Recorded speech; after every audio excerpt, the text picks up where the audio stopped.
Fala galera, estamos aqui hoje com Kleber Eduardo Carlos, ele que é doutor em História Comparada pela Universidade Federal do Rio de Janeiro, mestre em História pela Universidade do Rio Grande do Sul, graduado em História pela Universidade de Santa Cruz do Sul. Atualmente é coordenador do curso de História, modalidade EAD, da Universidade Veiga de Almeida e professor da Escola Modelar Cambaúba. É um dos coordenadores do Esporte, Laboratório de História do Esporte e do Lazer, ligado ao Instituto de História da UFRJ. Kleber, é um prazer recebê-lo aqui. Muito obrigado por aceitar o convite. Prazer é todo meu. Muito obrigado pelo convite. Então, Kleber, o que te inspirou a cursar a Faculdade de História? Eu acho que isso é o perfil. Acho que não tive como fugir da história na minha vida. Assim, eu sempre fui uma pessoa extremamente curiosa, né? Sempre tive vontade de saber a origem das coisas, os porquês, enfim. Sou gaúcho, né? Então, lá no Rio Grande do Sul também sempre gostei de ler sobre a história do Rio Grande do Sul, sobre as tradições, enfim. Chegou um momento que não tive como escapar. E fui para a história e me apaixonei cada vez mais, comecei a pesquisar. Então, é o meu perfil, me achei na história. Então, por que o século XIX foi o palco do surgimento e consolidação dos esportes modernos no Brasil? Assim, nós temos que pensar duas questões. O que é o esporte? Né? O esporte é diferente do jogo. Quando pensamos esporte, pensamos uma modalidade que tem regras, que tem uma estrutura, que tem um corpo especializado. E isso foi criado só no século XVIII na Inglaterra, principalmente a partir dos colégios burgueses, que disciplinaram atividades como, né, o remo, o rugby, enfim, várias atividades que se tornaram esportes. É diferente, por exemplo, do jogo da bola, de várias outras atividades corporais, mas que não são esportes. Então, o esporte moderno, e eu chamo de moderno, numa redundância, porque todo esporte é moderno, mas isso eu uso, e vários outros autores usam também, essa designação de esporte moderno, só para diferenciar um pouco de práticas corporais antigas. Por exemplo, que nós temos Olimpíadas, né, já há muito tempo, já temos práticas corporais, mas o esporte, como conhecemos hoje, ele é fruto de um desenvolvimento, de uma disciplinarização que surge na Inglaterra no século XVIII. E é no Brasil, no século XIX, que ele chega, né? Chega de maneira tímida, é verdade, mas é porque, justamente, é o século XIX o embrião do desenvolvimento esportivo no Brasil. Porque o século XIX também ele tem vários eventos aqui, ele é um século que marca o Brasil, né? Teve a chegada da família real em 1822, em 89 a proclamação da República. Isso tem a ver com o desenvolvimento do esporte, a chegada desses esportes modernos? Tem tudo a ver, porque o século XIX foram 100 anos onde o Brasil passou de colônia, né, para Reino Unido, passou a ser império e república. E dentro desse período, o Brasil mudou o seu perfil, se ampliou, recebeu imigrantes, recebeu influências.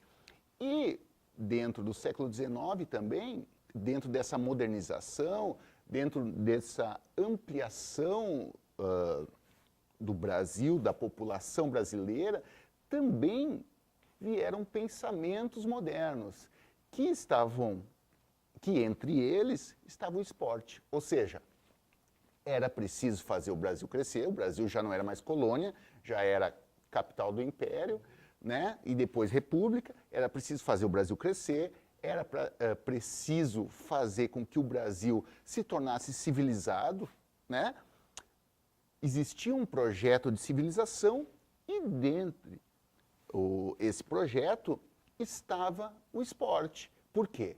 Porque o esporte era uma prática considerada avançada, era uma prática moderna, era uma prática civilizada que vinha da Europa, ou seja, aquele pensamento, velho pensamento eurocêntrico do que vem da Europa é superior, é melhor, civiliza, enfim. Então, o esporte está dentro de um projeto civilizador, um projeto de modernização que visava, então, educar, tornar o Brasil mais próximo ao velho mundo, à Europa. A priori, o esporte chega no Brasil como forma de entretenimento. Quando surgiu essa necessidade de impor regras, profissionalizar os participantes?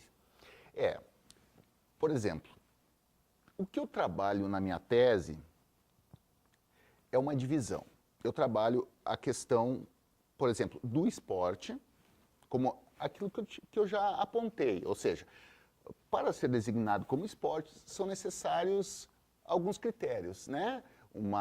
Regras claras, né, e unificadas, corpo especializado, enfim, uma série de questões. Mas também existia uma série de práticas de divertimento que estavam cada vez mais divulgadas no Brasil, cada vez mais comuns, que tinham princípios também muito próximos ao esporte. A priori, os esportes chegam ao Brasil como forma de entretenimento. Quando surgiu a necessidade de impor regras, profissionalizar os participantes, entre outras coisas? Eu trabalho na minha tese dois perfis diferentes.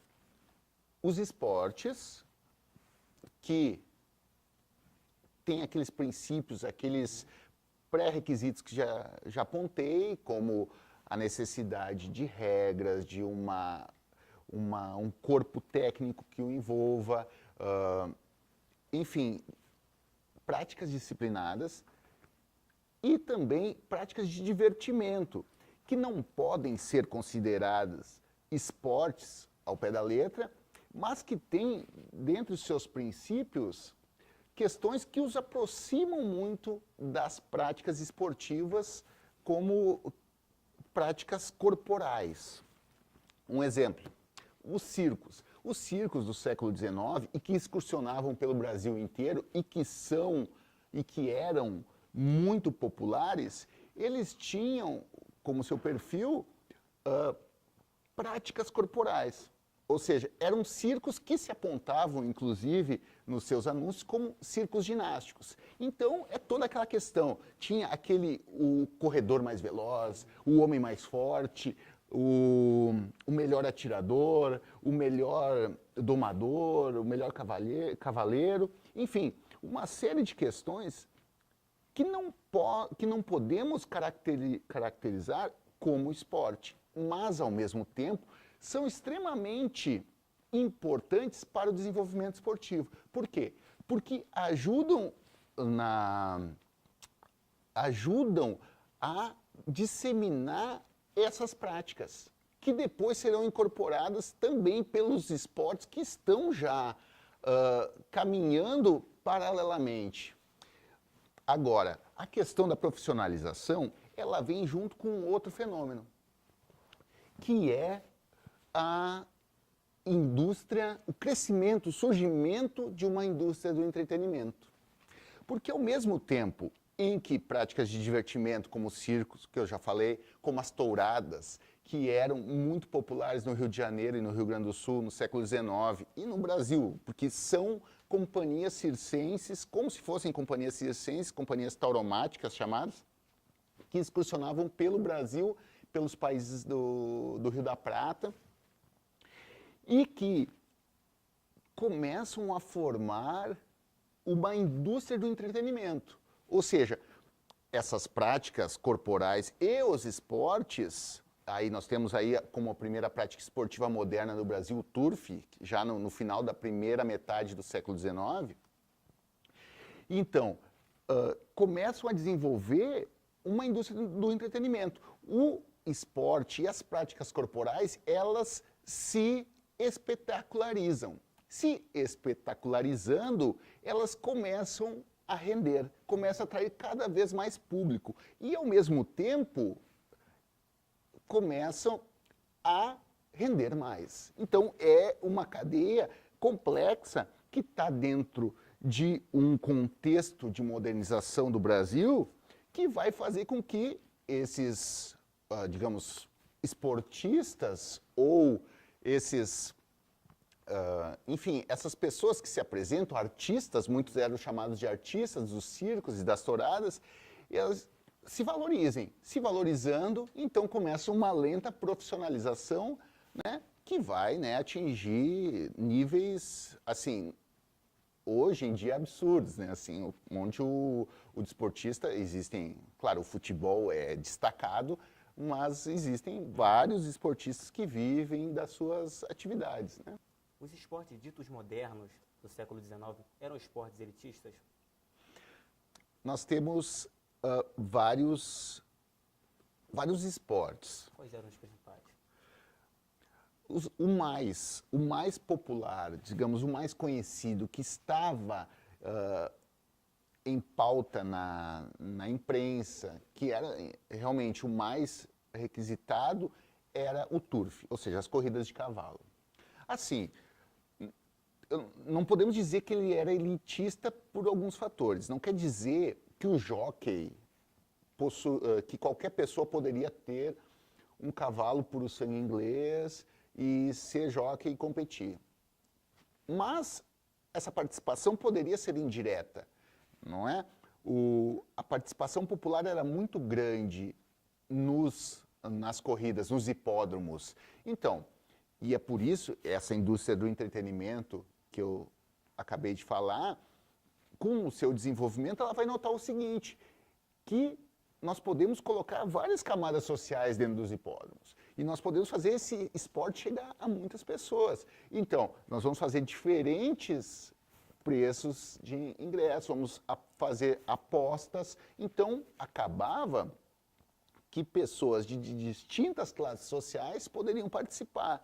Se não com o seu cavalo, com o seu jockey, mas apostando, mas torcendo, mas indo até o bar do hipódromo, enfim, né? Existe uma estrutura em torno disso que vai se desenvolvendo com o século XIX, com o desenvolvimento do século XIX. Então, Kleber, em relação ao desenvolvimento esportivo, quais eram os diferenciais entre o Rio de Janeiro, a capital do Brasil naquela época, e Porto Alegre, no século XIX? Essa foi a principal pergunta da minha tese, porque eu buscava perceber como o esporte se desenvolveu nessas duas capitais. É importante entender os diferentes status, né? O Rio de Janeiro, como a gente já conversou, era a capital da colônia, que passou a ser capital do Império, que depois da República até 1960, e foi a principal cidade do país. Era o centro econômico, era a cidade que tinha o maior contato com os europeus, enfim, era a principal, né? Era a capital, a principal cidade do país. Já Porto Alegre, ao contrário, estava no subúrbio, vamos dizer assim, estava à margem do Brasil. Era uma capital sulista, lá do último estado do sul do país. Se ela não era economicamente uma das principais cidades do estado, ela tinha características específicas que a tornavam um caso único de estudo. Por exemplo, Porto Alegre, ela é muito próxima aos países latinos, Uruguai e Argentina. Uhum. Então, a sua condição de fronteira também faz com que ela tenha uma influência muito grande desses países hispânicos. O clima similar à Europa também ajudou? Eu não digo clima, mas algumas características do povo, da imigração que teve em Porto Alegre. Por exemplo, Porto Alegre, o que se nota a partir da imprensa do século XIX é que o esporte em Porto Alegre e o seu desenvolvimento esteve muito mesmo atrelado aos imigrantes alemães. Os alemães tiveram uma grande função no desenvolvimento esportivo de Porto Alegre. Se aqui no Rio de Janeiro nós temos clubes ligados a várias etnias, a várias origens, temos o Vasco ligado aos portugueses, enfim, né? Tem outros clubes que também tinham alemães, mas não tem essa importância definida como existia em Porto Alegre. Em Porto Alegre, os alemães formaram clubes de ciclismo, formaram clubes de remo, formaram diversas outras entidades de divertimento, né? Então, em Porto Alegre, nós temos essa questão. A questão fronteiriça, né? Essa ligação da cidade com os países do Prata e a imigração alemã, que formam assim uma dupla que faz de Porto Alegre um caso único. É interessante eu perceber outra questão, que muitas práticas de divertimento, como o circo ou as touradas, eram itinerantes, né? Participavam, então, eram circos que realmente andavam pelo Brasil. E muitas vezes, antes de chegar aqui no Rio, na capital da corte, eles passavam pelo Rio Grande do Sul. Por quê? Porque vinham lá do Rio da Prata, Argentina, Uruguai, aí pela Lagoa dos Patos, Rio Guaíba, chegavam em Porto Alegre, se apresentavam na cidade e depois subiam o Brasil. Então, às vezes, o que acontecia aqui no Rio de Janeiro já tinha passado pelo Sul, mesmo sendo Porto Alegre uma cidade com uma expressão nacional muito menor. Então, as práticas esportivas, mesmo tendo em muitas variáveis parecidas, também possuem as suas especificidades. Explique o que é o esporte e onde começa a sua atuação nesse laboratório. O esporte é um laboratório, um grupo de pesquisa ligado ao programa de pós-graduação em História Comparada da UFRJ.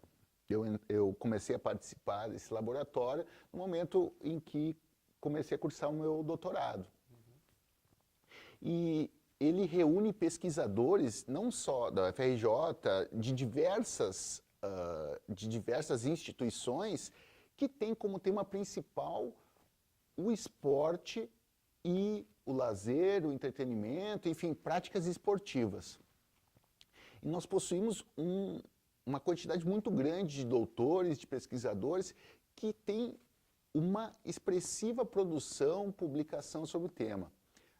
Podemos dizer que o esporte é um dos principais centros, se não o principal, de produção sobre a história do esporte, do entretenimento e do lazer no Brasil, né? Então, eu, juntamente com o professor Vitor Mello, Fábio Pérez e Maurício Drummond, nós coordenamos esse laboratório, né? E nós mantemos reuniões de discussão de texto, reuniões de nossos textos, de outros autores, enfim, que tem como tema o esporte, e agregamos pesquisadores ou pessoas afins do tema que gostariam de participar, desde a graduação, iniciação científica, passando pelo mestrado, doutorado, pós-doutorado, enfim. É um grupo que busca se unir e discutir a história do esporte, que é um tema que era, até pouco tempo, um pouco... existia um pouco de preconceito, sendo um tema considerado menor pela academia tradicional.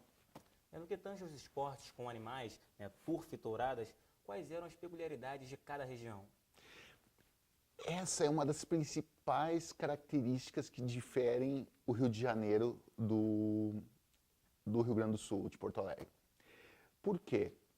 Porque é o resultado de uma conjuntura de fatores que vai fazer com que os animais sejam vistos de maneira diferente. Isso ficou claro no momento em que eu comecei a pesquisar reportagens, enfim, os jornais do século XIX em Porto Alegre e no Rio de Janeiro.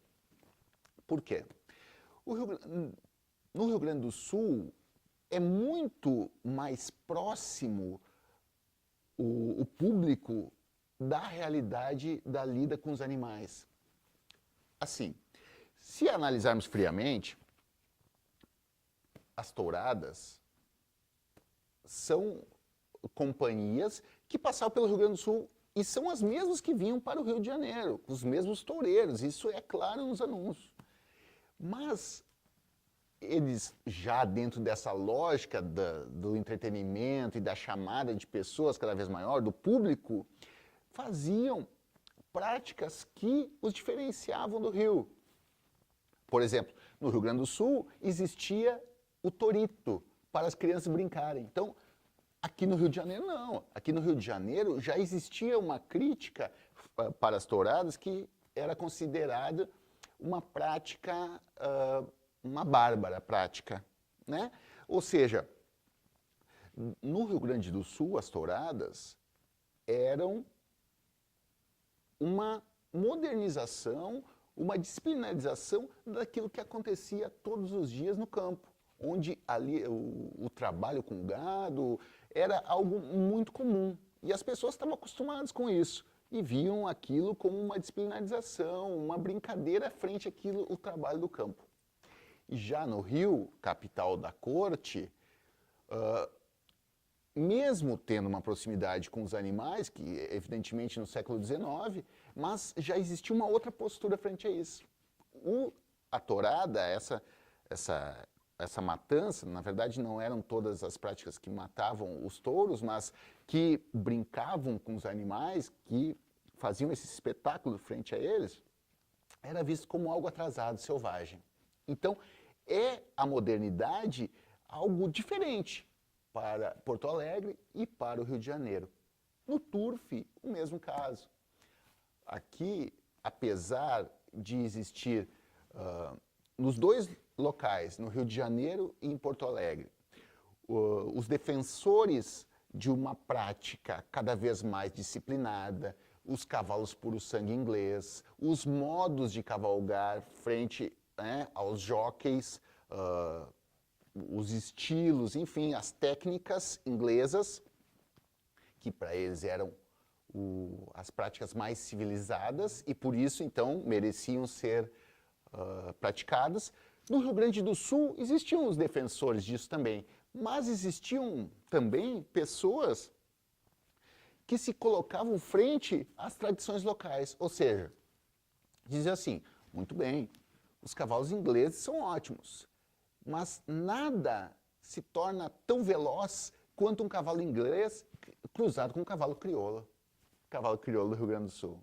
Muito bem, os jockeys são, a técnica dos jockeys é interessante, mas os nossos cavaleiros são centauros do pampa. Enfim, uma valorização das coisas locais. E é por isso que os esportes no Rio Grande do Sul se tornam diferenciados, porque é sempre visto, sempre negociado, sempre colocado de uma maneira diferenciada. Isso com as touradas, isso com o turf. O turf, por exemplo, no Rio Grande do Sul existiam corridas onde as regras eram modificadas, onde categorias distintas eram feitas, ou seja, essa categoria tu pode correr com um cavalo crioulo, pode correr de bombacha, pode correr sem camisa, enfim, né? Então era negociada essa questão da modernidade. E se tu perceber essa questão, agora já fugindo da tese, mas vindo contemporaneamente, vou te dar o exemplo como isso persiste até hoje, da Arena do Grêmio. Por quê? Foi construída uma arena linda, maravilhosa, de acordo com os padrões mais altos do futebol, mundiais e tal. No entanto, também houve uma negociação entre a tradição e a modernidade na arena. Lá, o setor norte da arquibancada, das cadeiras, que tem cadeiras, ficou sem cadeiras, ficou arquibancadas, ao mesmo estilo do antigo Estádio Olímpico e tal. Então, essa negociação, ela permanece até hoje. Se faz um belo estádio, moderno, nos padrões FIFA, digamos, mas aquele canto a torcida quer da maneira antiga. Setor popular. Né? Setor popular. Quer da maneira antiga, quer com arquibancada, não querem cadeira, querem torcer à moda antiga. Isso, portanto, vem lá do século XIX também. O turf também criava regras próprias, as touradas tinham as características peculiares, enfim. O esporte no Rio Grande do Sul se desenvolve tanto quanto aqui no Rio, mas com as suas especificidades devido a essas variáveis que são muitas. Então, Kleber, você acredita que o fato de a sociedade no século XIX não ter tido um conhecimento do que eram as jornadas de trabalho atrapalharam o reconhecimento do direito ao tempo livre, do lazer? É que só posso solicitar, só posso requerer um tempo para o lazer tendo a consciência que eu tenho um tempo do trabalho. Agora, quando eu não sei quanto tempo eu tenho que trabalhar ou quanto tempo eu tenho de lazer, quanto tempo eu vou ficar ocupado, eu não posso também requerer um tempo de lazer. E é por isso que a partir do momento em que se cria uma jornada de trabalho fixa, também já se tem consciência da hora do não trabalho. E tendo a hora do não trabalho, também não seria mais não fazer nada. O não trabalho já seria o lazer. Então, se cria também essa necessidade do lazer na hora em que eu não vou trabalhar. Qual a ligação dos esportes com a modernização das cidades? Estão atrelados. O esporte, ele é, na sua maioria, urbano.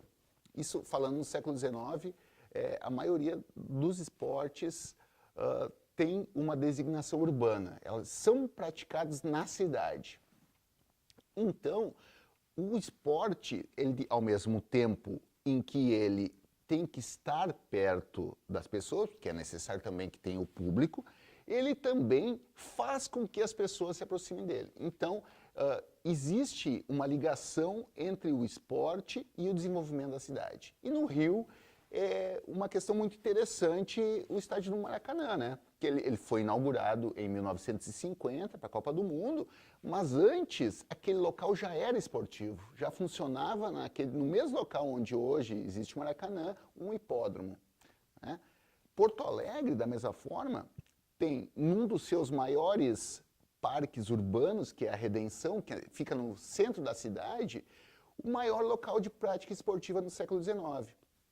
Enfim, lá no local onde hoje é o Parque da Redenção, se praticava, existia velódromo, os circos se instalavam, enfim, existia uma série de questões que colocavam esses locais ou a cidade como locais privilegiados. E, ao mesmo tempo, não era só a prática esportiva que influenciava no desenvolvimento da cidade, mas se criava toda uma estrutura em torno disso. Ou seja, para que existisse o funcionamento de um circo, se alternava também o funcionamento do bonde, que ia para aquele local, né? Ao mesmo tempo, também se criava uma estrutura de, hoje, o que se chama hoje de gastronomia, enfim, bares e comida, né? Toda uma estrutura em torno dos esportes. Então, ao mesmo tempo que o esporte ele se colocava na cidade, ele também ajudava a desenvolvê-la.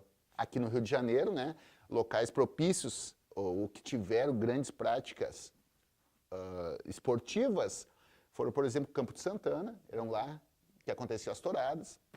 A Rua do Lavradio também tinha velódromos de ciclismo. Enfim, tudo isso se colocava dentro de um contexto moderno, de uma cidade que queria crescer, de uma cidade que queria se desenvolver, e que queria também diversão e entretenimento. Então, partindo desse princípio, não houve resistência na construção do Maracanã, como houve na construção da Arena do Grêmio, teve aquela negociação entre a manutenção da tradição, né, do setor norte. É que existe uma diferença.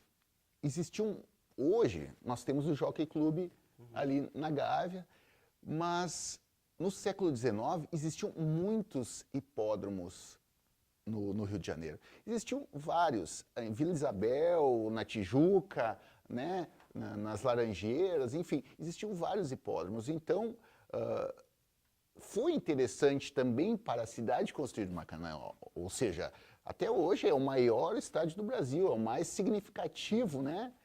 Se não é, digamos, para muitos o mais moderno, mas sem dúvida é o que tem a maior aura, né? Que tem o maior significado. A representação já foi palco de 2 finais de Copa do Mundo. Kleber, foi um prazer recebê-lo aqui. Espero que você volte mais vezes. Muito obrigado pelo convite. Foi um prazer estar aqui com vocês. Obrigado a você. Rogério Almeida para a TV Juliano Moreira.